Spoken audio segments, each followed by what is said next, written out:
welcome to QI, where tonight we'll be sorting out the knights from the knaves. Strapping on the breastplate of interestingness, we have a goodly knight, Sue Perkins. A knight to remember, Victoria Coren.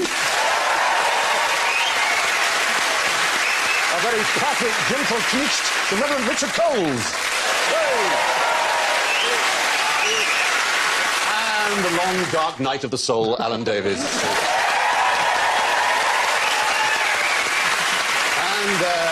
And knightly noises all come from Knaves. Sue goes... Lovely, then Victoria goes... But Richard goes... And Alan goes... Fruity, fruity, fruity. Yes. Fruity, yes.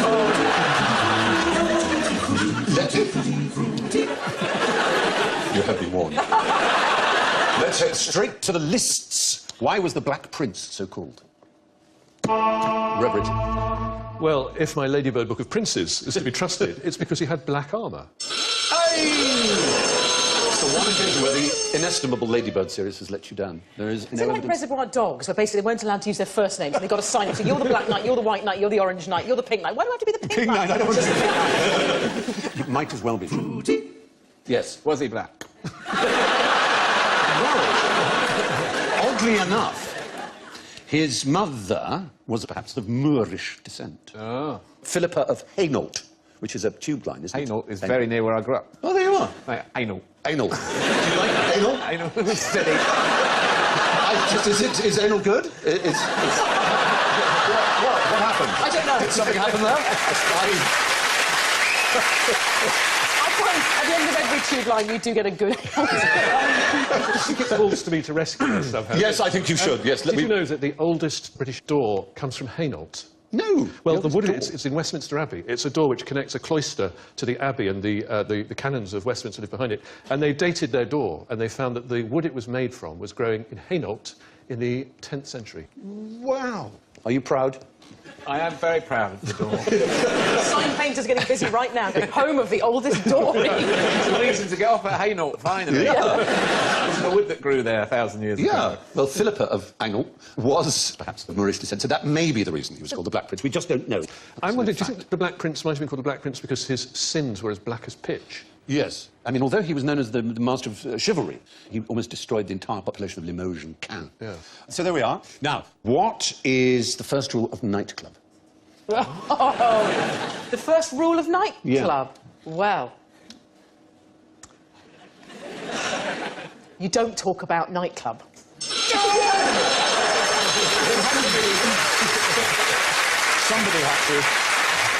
Well done. Well, yeah, exactly. Fell on my sword. Yeah. It seems appropriate. It was exactly. Is it an existing club or a club no, from it's the a very, olden very, times? It's a very oldie times club of knights, the most famous group of knights. Templar. The Knights Templar. There are still people who think they still exist in, you know, the sort of Dan Brownie kind of way. But they actually folded up in 1314. But they were very powerful. It was after the First Crusade they were formed in Jerusalem. And they were allowed to do almost anything. The law didn't apply to them in Jerusalem, which annoyed a lot of other people, but there were certain things they weren't allowed to do. They weren't allowed to breed ferrets. To breed ferrets. Do you know anything else you know about the... Well, you know they look like that. Chew gum. I know about ley lines. Go on, then. They made them. They made... So you've been reading these stupid books about knights. Apparently, they are responsible for laying ley lines. Well, no. They know where they are, anyway. Yes, they do. They've got them all hidden. No sex? Well, yeah, they were allowed to marry, but if they married, they weren't allowed to wear the white and red uniform. There was no hunting except lions. Quite specific. That would actually be a brilliant rule for now, would it? There's so much debate about whether you should hunt or not. Please, everyone, OK, hunting is allowed, but only lions. That's very true. They're only allowed one square each, no telling tales, no lockable purses. Oh. Yeah. I suppose they have to show their trust or something like that. But their last and most important rule was no kissing. Oh. Yeah. Lastly, we held it dangerous to all religion to gaze too much on the countenance of women. And therefore no brother shall presume to kiss neither widow, nor virgin, nor mother, nor sister, nor aunt, nor any other woman. But anal's all right. Well,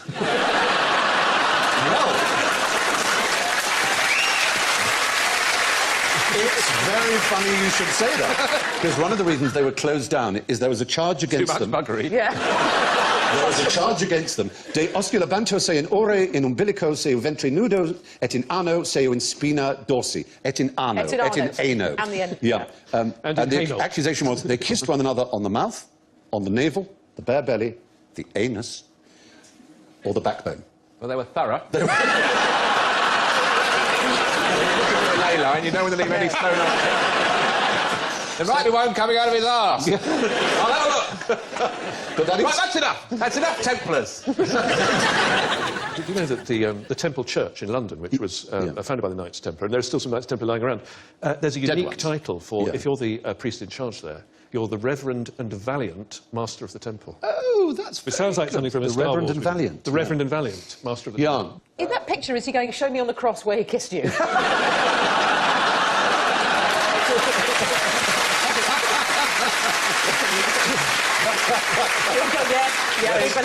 But my arms are much too long. I'm not going to fit on this. Yes, you're going to nail me against the air.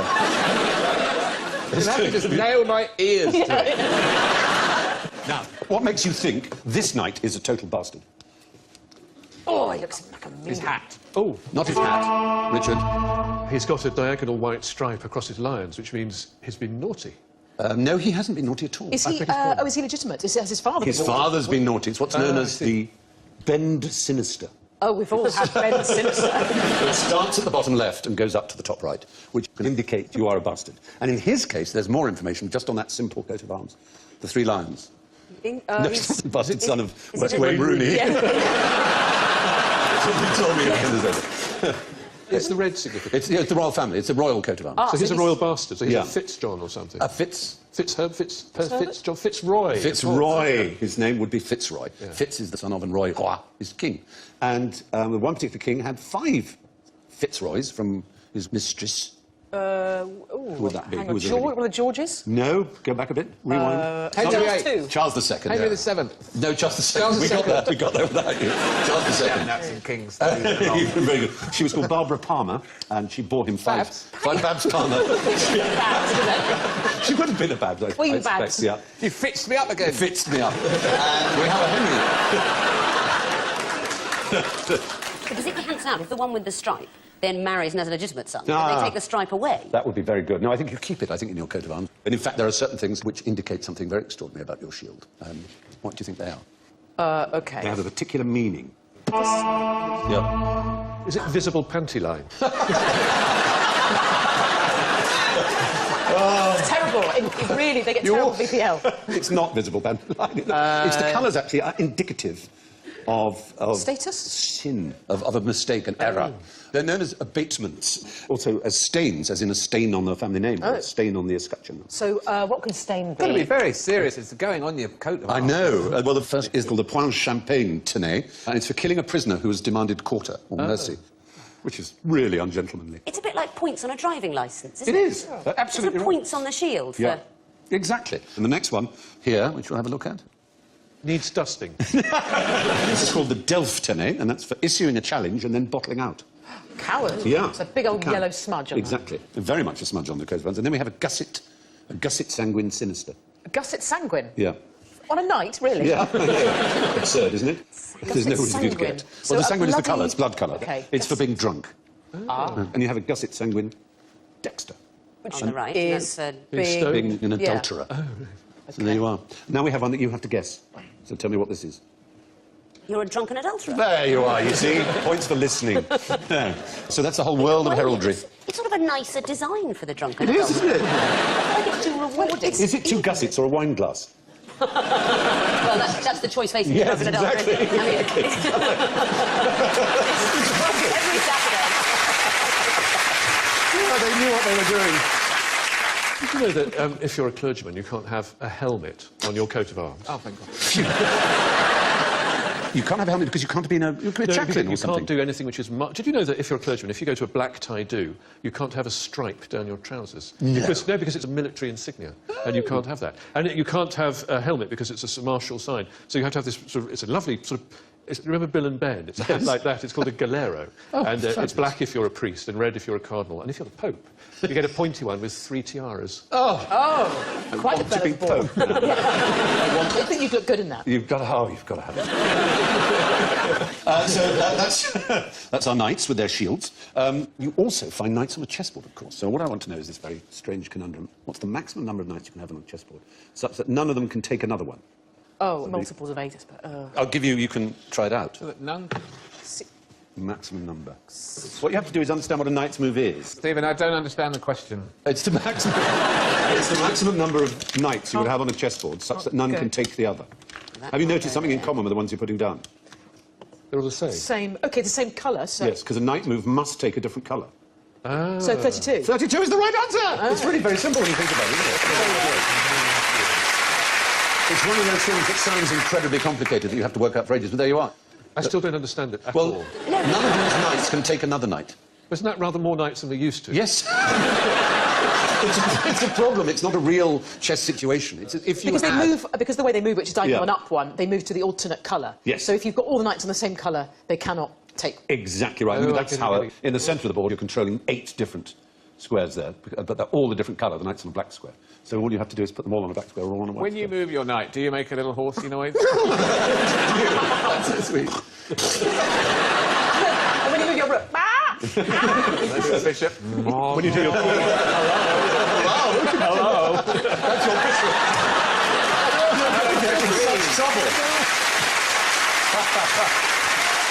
You're getting trouble from both sides. Oh, you are awful. Yes. You're getting trouble from both sides, there, Say, Richard. if the Bishop of Peterborough is watching this evening, you'll have my resignation on your desk.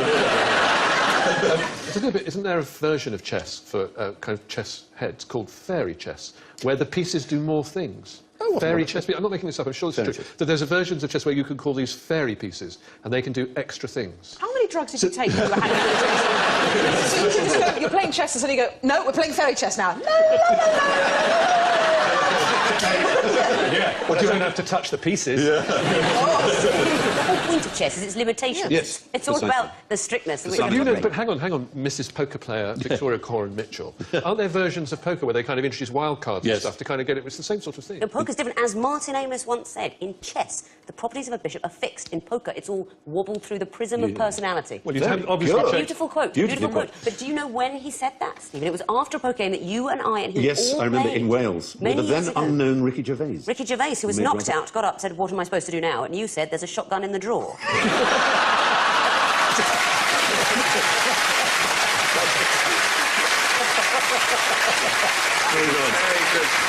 Very good title for a book. So, now, name a place where a knight can be buried. The ground.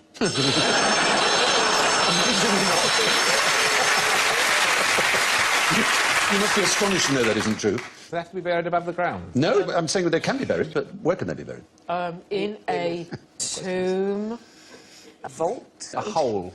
A pyramid? A pyramid. The fact is the moment you are dead, you are no longer a knight. You're not a knight Oh, anymore. yeah, because everyone was shouting about how About Jimmy Jimmy Savile should have his Savile, knighthood exactly. taken away, but they'd have had to give it back to him in Exactly. order to take it You're away. no longer a member of the order the moment you die. So the moment you die, you're not a knight, so you can't bury a knight anywhere. Unless you're very mean and bury them alive. Yes, I'll take you on that. But if you're a clergyman and Yes. you're knighted, you can't call yourself sir. Whoa! Unless you are knighted before you're ordained, and then you can be the Reverend Sir or Lady. This What thing about you whiz. can't be, because it's a Yeah. chivalric order, you can't be... It's military in the end. exactly, You're a so you knight. can't do that if you're a vicar. You can't bear arms. You can bear Just a legs, pan of though, legs. can't you?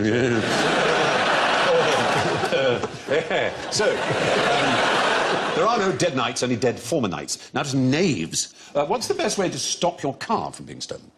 Never park it, just drive it around and around. Yeah. What you've cunningly done is avoid the obvious trap of saying you have a car alarm, because it seems that car alarms are worse than useless. In fact, we know that instinctively, don't we? Because you ignore them. You ignore them, Yeah. exactly. Yeah. In fact, not only that, 1% of people when asked said that they would actually call the police if they had a car alarm, and 60% said they would call up to complain about it. They would actually make a phone call, but not to say that someone's car was being stolen, but just to say what a bloody nuisance it was. So if that's the worst thing to do, then what's the best thing to do here? Well, put in an old-fashioned lock, Or have a rubbish car. or I've have a got- terrible car. I've got a terrible car Yeah. with loads of graffiti on it. Yeah. Someone drew a penis on the front bonnet. A friend of mine who's married to a vicar, she came out one morning and found someone who'd written monk whore on the Extraordinary! monk whore. And now on BBC One, Monkhall. Robson Green.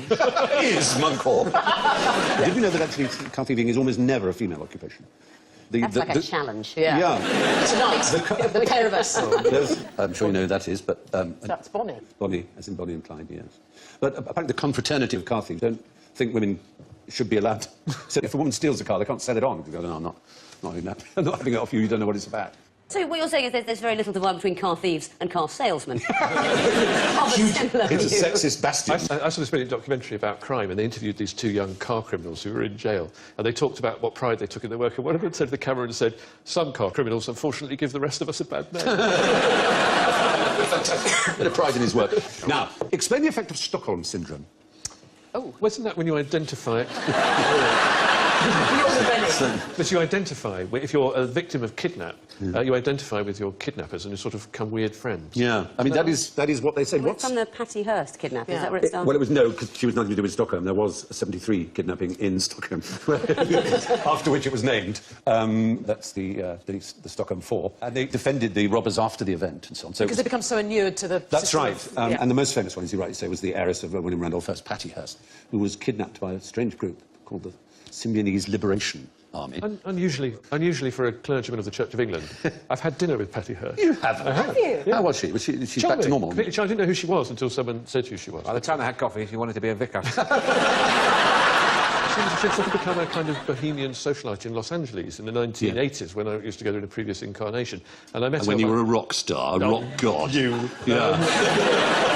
And I met her there. Those sort of dinners that you would go to where everyone would be weirdly famous and have no other reason to be there at all. So you'd have Patty Hearst and, I don't know, Nancy Andy Reagan. Warhol and Eddie the Eagle, you know. Oh, that's a dinner you'd want to go to. No, definitely, definitely. But the fact is, it seems to be an aberration. It's very rare. Most people, when they're kidnapped, have nothing but feelings of complete hostility towards their captors, as you would expect. I would feel as a clergyman sort of bound to... Are you a clergyman? I would sort of feel obliged to kind of be nice to them. And Oh, well, sort you of would, wouldn't you? establish some rapport. I of do some understand kind your point of view. Exactly. Yes. I think your case is good in parts. So, there was a famous figure in history, one of the most famous in history, who did certainly not have Stockholm Syndrome, who was kidnapped by pirates, and... Johnny Depp. No, this is a great figure in history. He was kidnapped by pirates, was held hostage, and the ransom was Give us some paid. clues. What sort of era? He then pursued them with a small fleet, or a number of boats, a flotilla. Francis Drake. No, and Cook. Raleigh. Nelson. had them all crucified. Oh. A Roman. Oh, it's Julius Caesar. Julius Caesar is the right answer. Yeah. And the thing is, he'd told them while he was held hostage, when I get out here, I would come back and I would crucify you. And they apparently thought it was a joke. Who's laughing? They didn't know their Caesar. So, How tough do you cookie. crucify someone if they've got hooks for hands? They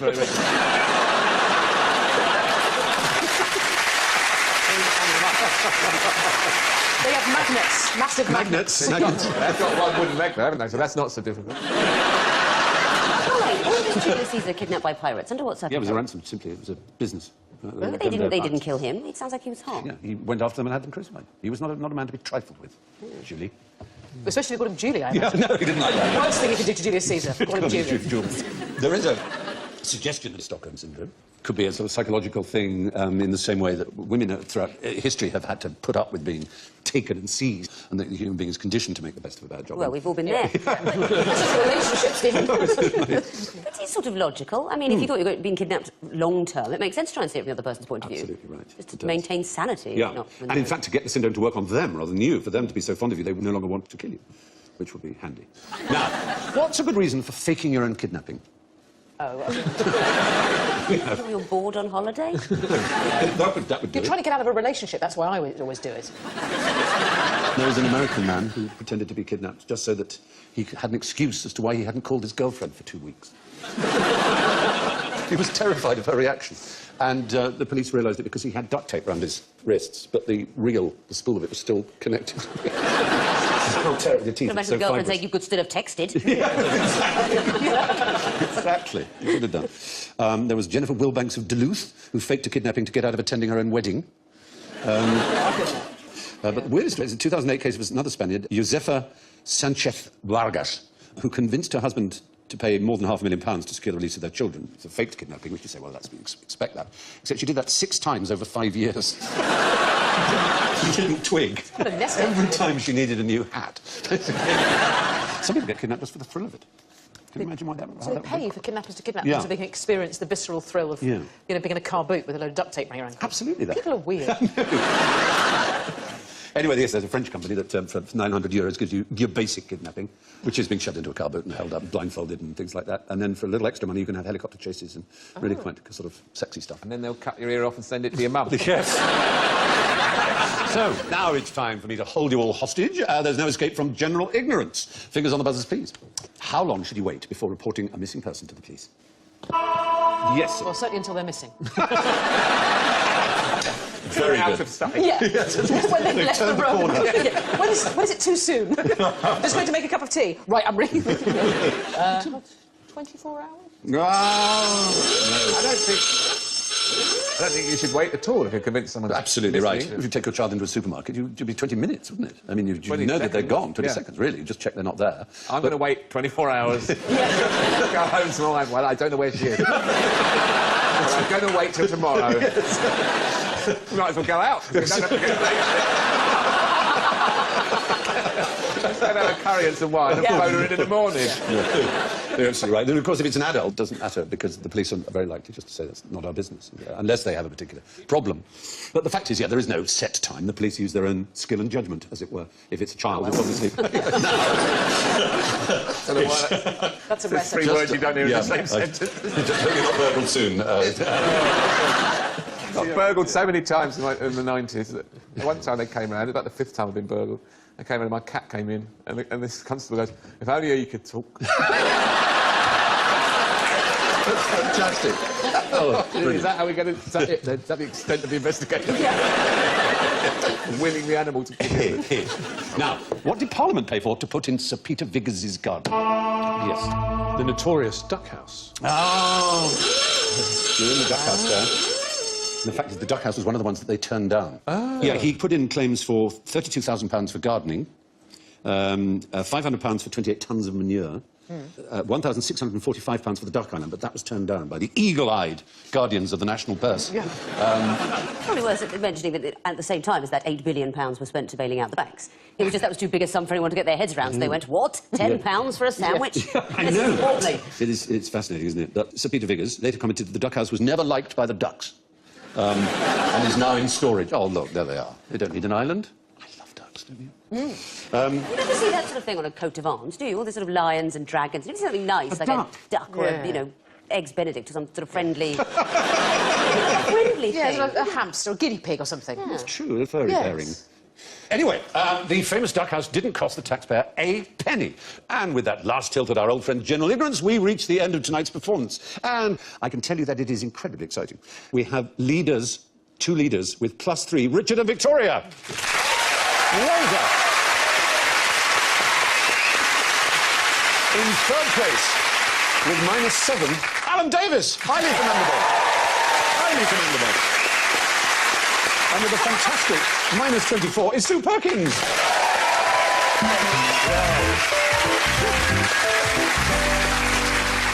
And it only remains for me to thank my panel, Victoria, Sue, Richard and Alan. Thank you and good night.